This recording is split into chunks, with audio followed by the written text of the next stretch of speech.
Hello, ladies and gentlemen, my name is Aubrey, your humble hostess from Everyday Gaming, and I have some good news. We're going to Blizzcon. Kind of. Not really. We're gonna be virtual ticketing it. Oh, that's a hard word, holy shit. I'm gonna be going and watching all of the virtual ticket stuff for BlizzCon, and then I'm gonna come back here after this video where we're gonna be talking about all of the possible things that could be announced. We're gonna be coming back after the con, maybe Tuesday, and we're going to be talking about all the things that did happen, and I'm going to give you my opinions. But for now, here's my pre-thoughts.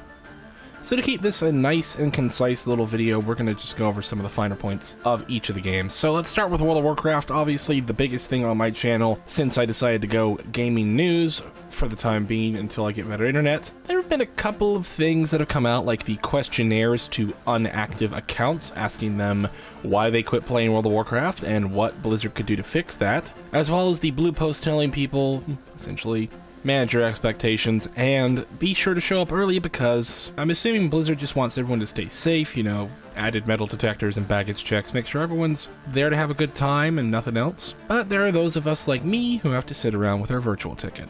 Maybe I'll go to Anaheim one day. And when I do, I'm going to have a long list of questions to ask some people. But since I can't afford a plane ticket over to Anaheim, California, I get to do it here. The next best thing, my YouTube channel. So a few of the major complaints I have are obviously Azerite and tier sets. I've been complaining about it for a good while on my channel, and that's kind of something I want to see discussed here at BlizzCon. You know, things like, are they going to fix tier sets? Are they even going to re-add tier sets? What are they doing to fix Azerite? Because the blue post that I mentioned earlier has stated that they won't really be talking about a lot of 8.1 stuff, probably very little, and instead they'll be talking about 8.2 and into the future, which is a great thing because we pretty much know what we're getting with 8.1. We're getting the Battle for Dazara lore, we're getting the Crucible of Storms. They might surprise us with like a new dungeon coming in 8.1, but maybe. Looking to the future with 8.2 and 8.3, I'm hoping that we're going to get some announcements for new allied races. Obviously, there have been speculations circling around about Volpera and the Sethrak, which should be pretty awesome if that is true. But at the same time, I think they should really try and cover their ass here. I mean, a lot of people have been holding out for 8.2 because it's, you know, it's like the Gilded Champion. It's supposed to bring things back to the way they should be and kind of realign Blizzard's design philosophy in a way that benefits the player. So hopefully we get some announcements like, hey, you know, we're fixing Azerite, we're going to make it so that it's spec-based, hey, we're adding back in tier sets. Anything would be better than nothing.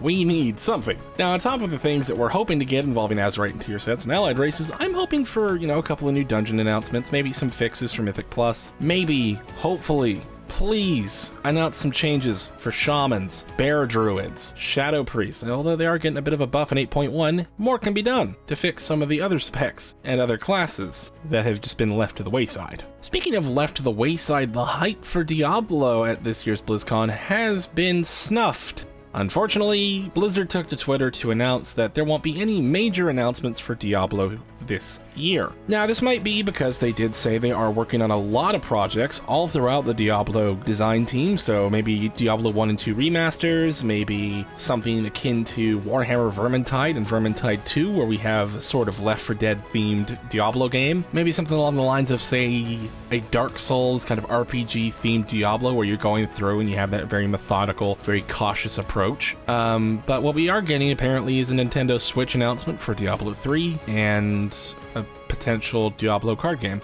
I mean, sure, it works, but I was really hoping for, like, Diablo 4 or something, you know? Or maybe even a new Diablo 3 expansion, something to get us back into the game. Speaking of expansions, I have to talk about StarCraft. I don't really see a lot of stuff being announced for StarCraft 2. The game's already been done, right? We had Wings of Liberty, we had Heart of the Swarm, and we had the Legacy of the Void.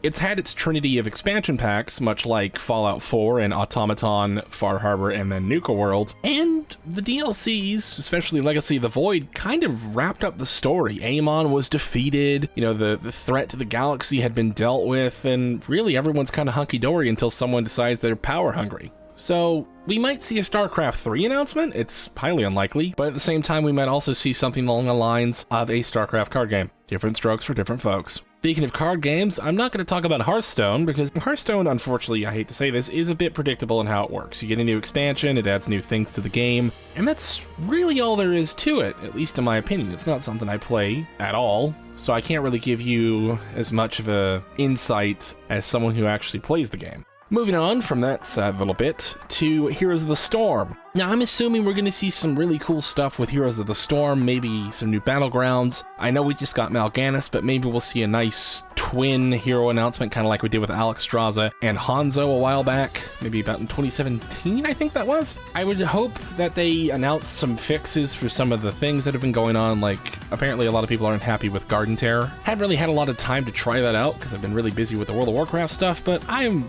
not really a fan of homogenization of anything.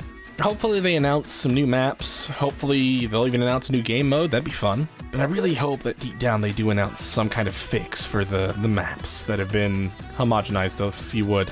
And finally we move on to the youngest of Blizzard's children, Overwatch. The first-person shooter that has had a pretty good reception since it was released and still continues to be fun for everyone. And the devs, shocker, even listen. Sorry, I just had to say it. Maybe I can give that title back to you one day, World of Warcraft, but not today. Hopefully we'll see some announcements for Overwatch, like the traditional fare, a new hero, or maybe even 2 new heroes, some new maps, and potentially even a new game mode. That'd be fun, wouldn't it? Something nice and new to spice up the game.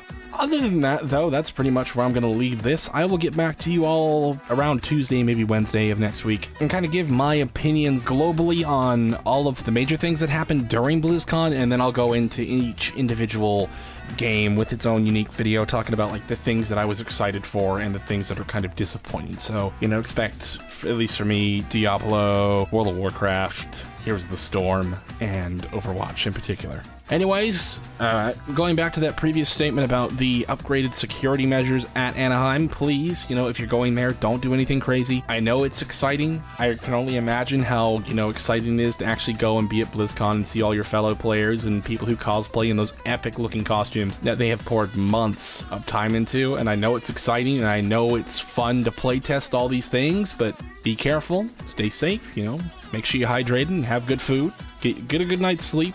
And of course, for those of you joining me at home, sipping on whatever kind of beverage you have at hand, watching BlizzCon at the virtual ticket, I hope you have fun as well. But for everyone going to BlizzCon or watching, have fun.